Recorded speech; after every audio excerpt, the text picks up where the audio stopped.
Good morning, students. Today we'll start with our new chapter of geography called Natural Vegetation and Wildlife Resources. अब resources हमने पिछले chapters में पढ़ा है, तो what are resources? हमने पढ़ा था कि resources biotic और abiotic दोनों तरह के होते हैं. जो biotic resources होते हैं they include living world, जो लिविंग थिंग्स होती हैं, जो जीवित होती हैं, सांस लेती हैं, ग्रो करती हैं, वो सभी जो होते हैं वो बायोटिक रिसोर्सेज का पार्ट होते हैं. नॉन लिविंग थिंग्स जो होती हैं वो सभी एबायोटिक रिसोर्सेज का हिस्सा होती हैं. अब इस चैप्टर में हमने बायोस्फीयर के बारे में पढ़ना है कि वो रिसोर्स कैसे है. अब अगर बात करें हमारी अर्थ की, तो हमारी जो अर्थ है इस पर 3 लाख स्पीसीज़ जो हैं वो प्लांट्स की पाई जाती हैं, 3 लाख किस्में जो हैं वो पौधों की हैं और मोर देन 10 लाख जो स्पीसीज़ हैं वो एनिमल्स की पाई जाती हैं. अब इतनी वेरिएशन है कि 3 लाख स्पीसीज़ तरह के प्लांट्स पाए जाते हैं, 10 लाख तरह के एनिमल्स जो हैं वो अर्थ पर पाए जाते हैं. तो ये जो वेरिएशन है वो क्यों है कि क्लाइमेटिक कंडीशंस डिफरेंट है. हर जगह पर क्लाइमेट अलग होता है, जो सॉइल टाइप है वो डिफरेंट होती है. जिस तरह के सॉइल होगी उस तरह के प्लांट्स ग्रो करते हैं. क्लाइमेट जैसा होगा जो उसको जिस तरह के जो स्पीसीज़ हैं जिन्हें वो सपोर्ट कर सकता है क्लाइमेट, वही वहाँ पर ज़्यादा होती हैं. रिलीफ फीचर, प्लेन एरियाज़ में डिफरेंट काइंड्स के जो प्लांट्स और एनिमल्स होते हैं वो डिफरेंट होते हैं, फॉरेस्ट एरियाज़ में डिफरेंट होते हैं. तो ये मेन फैक्टर्स हैं जो किसी भी तरह की नेचुरल वेजिटेशन या वाइल्ड लाइफ को अफेक्ट करते हैं. तो दुनिया के अलग अलग हिस्सों में पाई जाने वाली अलग अलग तरह के जो स्पीसीज़ हैं एनिमल्स और प्लांट्स की, वो इन 3 जो फैक्टर्स होते हैं इन पर निर्भर करते हैं. नेचुरल वेजिटेशन क्या है? नेचुरल वेजिटेशन, इसे वर्जिन वेजिटेशन भी कहा जाता है.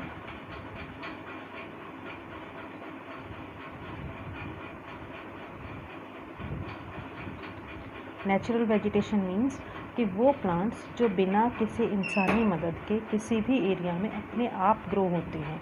कोई भी उनकी केयर करने नहीं जाता, वो खुद ब खुद ग्रो करते हैं.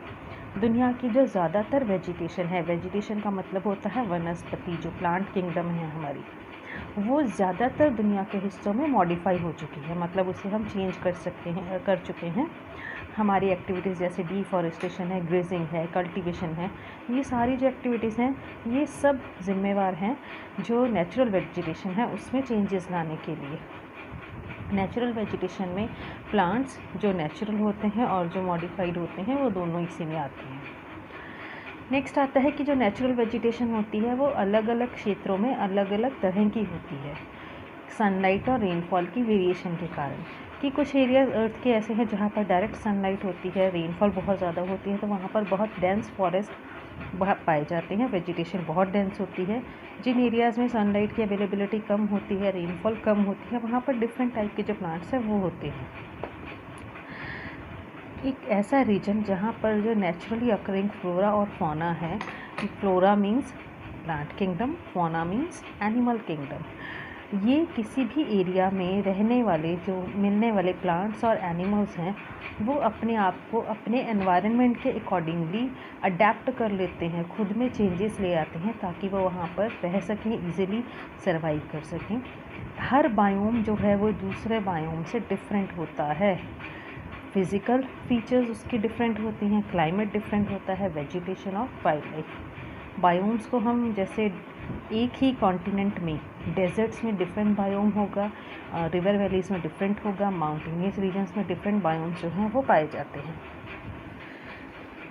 नेक्स्ट है कि हमारी जो वेजिटेशन है यहाँ पर ये अर्थ पर 3 टाइप्स की होती है. इसमें होते हैं फॉरेस्ट, जो घने वन होते हैं, जंगल जिन्हें कहा जाता है. ग्रासेस, जो ग्रासेस आपको पता है घास जिसे कहा जाता है. और श्रब्स होती हैं छोटी झाड़ियाँ. अब जहाँ पर जो मॉइस्चर की अवेलेबिलिटी है, जहाँ पर रेनफॉल बहुत ज़्यादा होती है, वहाँ पर डेंस फॉरेस्ट पाए जाते हैं. ह्यूमिड क्लाइमेट्स में जहाँ पर रेनफॉल ज़्यादा होती है, जिन एरियाज़ में रेनफॉल मॉडरेट होती है वहाँ पर ग्रासेस पाई जाती हैं, और जिन एरियाज़ में रेनफॉल बहुत कम होती है, ड्राई एरियाज़ होते हैं, वहाँ पर श्रब्स जो है वो पाए जाते हैं। अब हम आगे समझेंगे कि प्लांट्स की टाइप्स फॉरेस्ट की टाइप्स क्या क्या हैं। तो फॉरेस्ट जो हैं इनको हम 2 मेन कैटेगरीज में डिवाइड करते हैं। फर्स्ट इज़ एवरग्रीन फॉरेस्ट और दूसरे होते हैं डेसिडियस फॉरेस्ट। एवरग्रीन फॉरेस्ट उन्हें कहा जाता है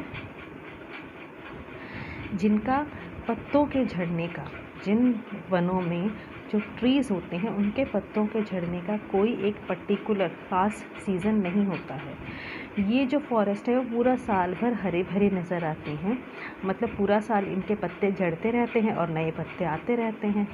एवरग्रीन फॉरेस्ट जो हैं ये 4 ग्रुप्स में इनको आगे हम फर्दर कैटेगराइज कर सकते हैं। Tropical, temperate, Mediterranean and coniferous forest. ये 4 टाइप के जो आगे इनको और कैटेगरीज में डिवाइड किया गया है। नेक्स्ट आते हैं डेसिडियस फॉरेस्ट। अच्छा, ये जो पिक्चर है ये है ट्रॉपिकल रेन फॉरेस्ट की, जो डेंस वेजिटेशन, बहुत घने वन होते हैं। ये कॉनिफेरस फॉरेस्ट हैं जो कि माउंटेनियस एरियाज़ में पाए जाते हैं। ये कोन टाइप स्ट्रक्चर्स होते हैं यहाँ पर। जो कॉनिफेरस फॉरेस्ट होते हैं यहाँ पर पाए जाने वाले ट्रीज़ जो होते हैं उनकी शेप जो होती है वो कुछ इस तरह की होती है, कोन लाइक वो होते हैं। ये जो ट्रीज़ हैं ये हमारे माउंटेनियस एरियाज़ में मिलते हैं।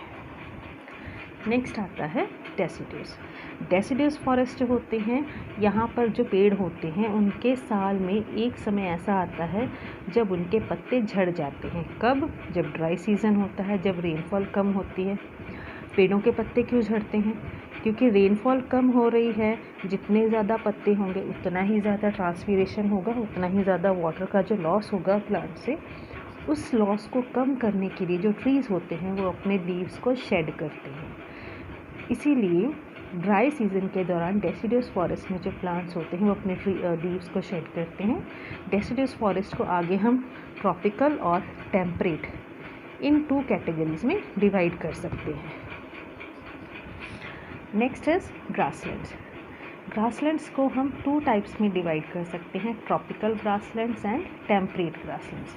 तो this picture depicts tropical grasslands.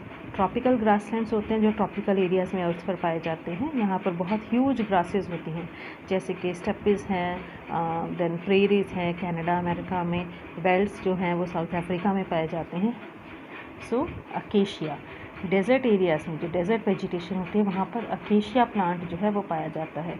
ये जो अकेशिया ट्री होता है इसकी जो रूट्स होती हैं वो ज़मीन में 30 मीटर डीप पहुँच जाती हैं